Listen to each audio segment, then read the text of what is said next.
தோல்வி நெஞ்சங்களே, நான் உங்களுடன் ஃபாதர் க்ரூஸ். டே 4, மனமாற்றம். வெளியே வேணுமா, மனசுக்குள்ள வேணுமா?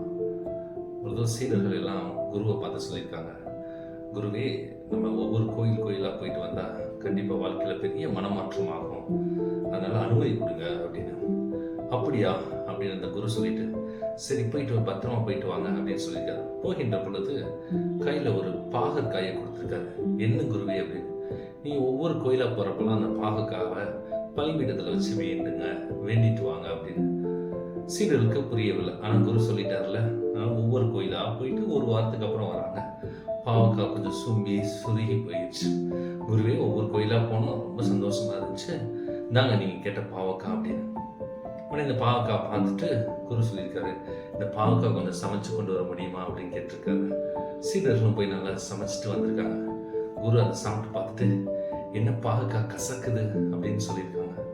சீடர் கேட்டிருக்காங்க, குருவே, பாவக்காவுடைய தன்மை கசக்க தான் செய்யும் அப்படின்னு. குரு சொன்னார், நீங்கள் தானே கோயிலாக போனீங்க, ஏதாவது ஒரு மாற்றம் ஏற்பட்டிருக்காதா அப்படின்னு. அப்போதான் சீடர்களுக்கு புரிய ஆரம்பிச்சிச்சு, மாற்றம் என்பது வெளியே அல்ல, மாறாக உள்ளத்துல.